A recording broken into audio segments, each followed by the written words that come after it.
For a moment, think about playing a game of Monopoly. Except this game's been rigged, and you've got the upper hand.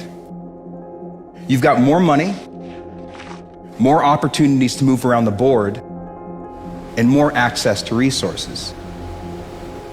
How might that experience of being a privileged player in a rigged game change the way that you think about yourself and regard that other player?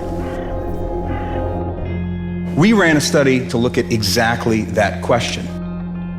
We brought in more than 100 pairs of strangers into the lab, and with the flip of a coin, randomly assigned one of the two to be a rich player in a rigged game.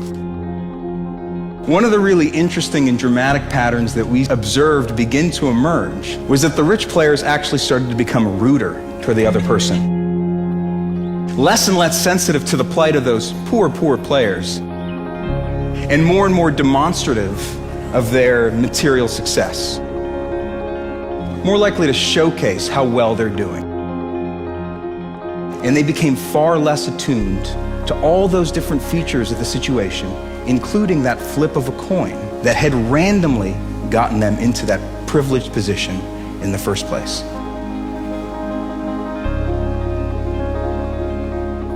What we've been finding is that as a person's levels of wealth increase, their feelings of compassion and empathy go down, and their feelings of entitlement, of deservingness, and their ideology of self-interest increases.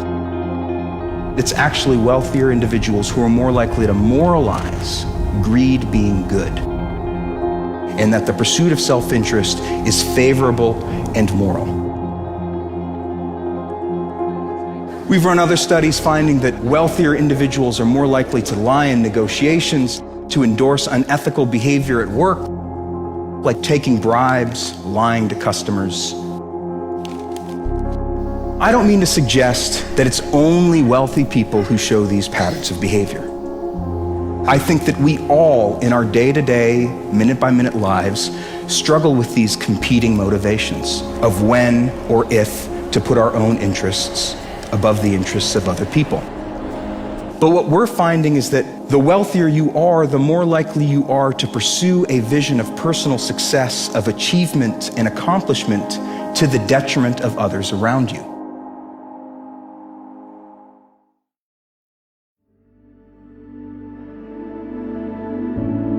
We're at unprecedented levels of economic inequality. Economic inequality is something we should all be concerned about.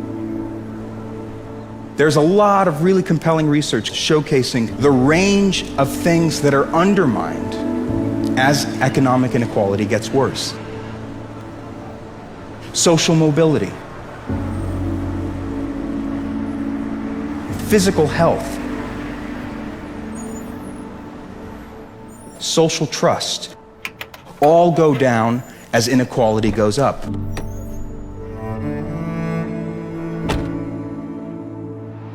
Similarly, things like violence, imprisonment, and punishment are exacerbated as economic inequality increases. And if it's the case, as we've been finding, that the wealthier you are, the more entitled you feel to that wealth, and the more likely you are to prioritize your own interests above the interests of other people, well, then there's no reason to think that those patterns will change. This cascade of self-perpetuating negative effects could seem like something that's spun out of control, and there's nothing we can do about it. But we've been finding that small psychological interventions, small changes to people's values, can restore levels of egalitarianism and empathy.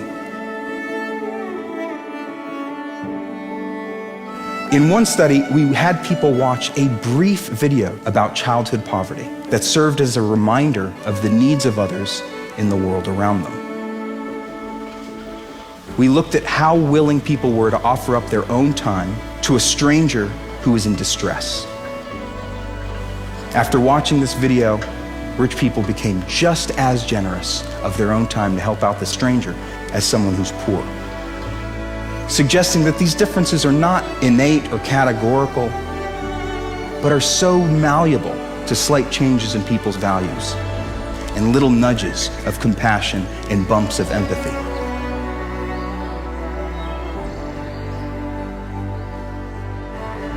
Humanity's greatest advances are not in its discoveries, but in how those discoveries are applied to reduce inequity.